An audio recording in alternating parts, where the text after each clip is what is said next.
चालू आहे कांदळी एरियात 14 नंबर येथे. इथे काल रात्री एक मोठी घटना घडलेली आहे इथं. हे बघा, हे बोर्ड दाखवा, हा तुळजाभवानी सांस्कृतिक कला केंद्र. येथे काल रात्री अशी माहिती मिळतीये की एक फायरिंग इथं झालेली आहे आणि त्यात गोळी कोणाला तरी लागलेली आहे त्या फायरिंगमध्ये, अशी माहिती कळालेली आहे. आणि याच्याबद्दलच सविस्तर असं आपल्याला थोड्या वेळात नारायणगाव पोलीस स्टेशनकडून अधिकृतरित्या माहिती मिळेलच. पण त्याआधी तुम्हाला ह्या इथल्या ठिकाणची थोडीशी मी एक पार्श्वभूमी म्हणून सांगतो की काही लोक याला कला केंद्र म्हणतात, काही जण छमछम म्हणतात, काही जण या स्पॉटला खड्डा असं पण बोललं जातं याला. आणि नेहमी काय की इथं आता बंदुकी जर का इथं फायरिंग होती म्हणल्यावर बंदुकी वापरल्या जात आहेत म्हणल्यावर गुन्हेगारी ही मोठ्या पद्धतीने इथं गुन्हेगारांचा वाव दिसतोय. गुन्हेगारी मोठ्या पद्धतीने इथे येत असल्याची चालू असल्याची दिसून येते. आता नेहमीच इथं भांडणं वगैरे ह्या नेहमीचे प्रकार आहेत. तर इथं बऱ्याच वेळा असं पण झालेलं आहे की लोकांचं म्हणणं असं आहे की इथं बेकायदेशीर दारू पण विकली जाते, त्याचबरोबर इथं एक वैश्य व्यवसाय पण चालू असतो. आता इथं आज सकाळी फॉरेन्सिकची टीम आली होती म्हणल्यावर घटना खूपच गंभीर याची. पण इथं जर का दारू विकली जाते आणि काही लोकांचं म्हणणं असं आहे की इथं ड्रग्सची पण विक्री होती म्हणल्यावर हा एक गुन्हेगारीचा अड्डा बनल्याचं दिसून येते. हे बघा, इथं सकाळी JCP आणला होता. ह्या JCPची वन आहे तिथं. हे बघा, इथं आपल्याला एक दारूची बॉटल दिसतीये.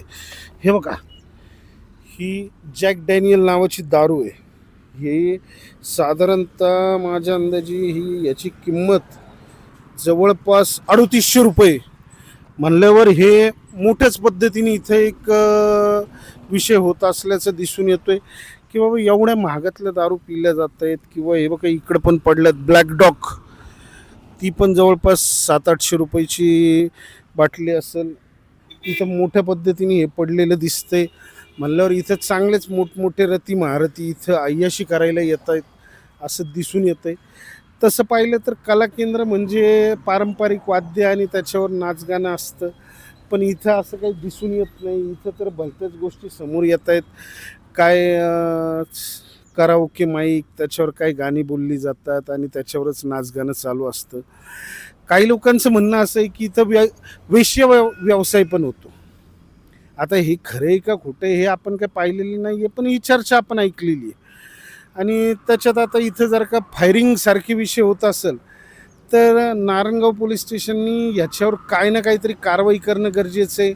मागील काळात पण इकडं असेच घटना घडलेल्या आहेत. एकदा तर असं कानावर येतं आहे की मालकालाच मारहाण झाली होती कोणाला तरी, किंवा मालकाच्या साथीदाराला जे पार्टनर असतील किंवा पाहणाऱ्यांनाही मारहाण होती. आणि काय झालं, हे हायवे टच असल्यामुळं इथून म्हणजे इतर गावातून किंवा इतर जिल्ह्यातून लोक पटकन येतात, इथं उद्योग करतात आणि काय अशी भांडणं मारामाऱ्या किंवा बंदुकी दाखवणं हे करून निघून जातात. आता कालच्या घटनेची थोडीशी माहिती घेतली होती. त्या माहितीत असं समजतंय की ती बाहेरची लोक आली होती, त्यांनी इथं काय ते बारी बसवली समथिंग. ती बारी काहीतरी 5-7 हजार रुपयाला बसवली. त्याच्यानंतर त्यांची बारी संपली आणि काहीतरी 5-10 मिनटं आम्हाला जास्त वाजून नाचवा इथं.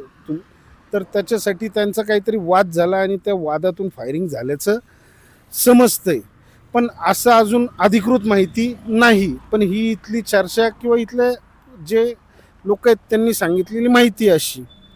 मग यातून आता पुढं काय होतं, हे नारायणगाव पोलीस स्टेशन कोणावर गुन्हा दाखल करते हे पाहणं गरजेचं आहे. पण अशा घटना इथं सातत्याने होत आहेत, गुन्हेगारी वाढती आहे. मग ह्याच्यावर जेव्हा आपण आण्यामध्ये नवीन होणारं कला केंद्र आपण बंद करायला लावलं होतं, तर मग इथलं हे चालू का ठेवत आहेत? मग जर का इथं तर अशा वारंवार घटना होत आहेत. मागील काळात एक सामाजिक कार्यकर्त्यांनी दाखवून पण दिलं होतं ऑन कॅमेरा की इथं अल्पवयीन मुली पण असतात.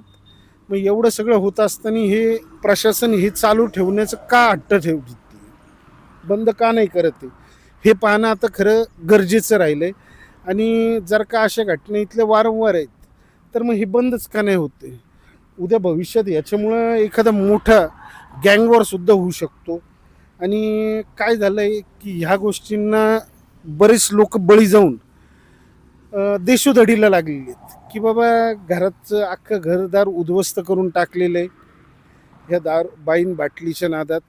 आणि मग इथे येतात, घरदार विकतात, काही लोकांनी जमिनी विकल्यात, जागा विकल्यात, पोरं बाळांचं लक्ष नसतं आणि पार असं उघड्यावर संसार आणून ठेवलेले आहेत. काही लोकांनी तर आत्महत्याही केलेल्या आहेत या कला केंद्रांच्या नावावर. मग ह्या अशा गोष्टी घडत असताना हे बंद का नाही केलं जात? आणि मग जर का आत्ता नारायणगाव पोलीस स्टेशनने आत्ता इथं ठोस कारवाई करणं गरजेचं आहे की बाबा इथं आत्ता सध्या ह्या गोष्टी इथं घडलेल्या तुम्हाला निदर्शनास आल्यात, तर मग याच्यावर एक मोठी आणि कडक कारवाई झाली पाहिजे किंवा याचे मालक कोण आहेत हे पुढं आले पाहिजे.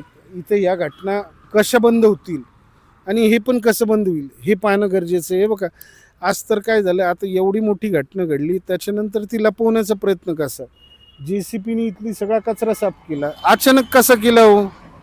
काय कारण असेल अचानक कचरा साफ करण्याचा? हे बघा, JCPचे वनही ताजे आहेत. सकाळीच इथं JCP पण होता आणि तिथं जाळलं, कचरा जाळला. म्हणजे काय लपवण्याचा प्रकार होता का की काय होतं तिथं, किती लपवायची गरज पडली यांना? आता हे पोलीस तपासात येईलच समोर आणि पोलिसांनी कोणाचाही दबाव न घेता कारवाई करणं गरजेचं आहे. आता पाहूया याच्यावर पुढं काय कारवाई होती, कोणावर गुन्हे दाखल होत आहेत, काय होते पुढं आम्ही तुम्हाला दाखवतच राहू. जनता न्यूज, कांदळी, 14 नंबर.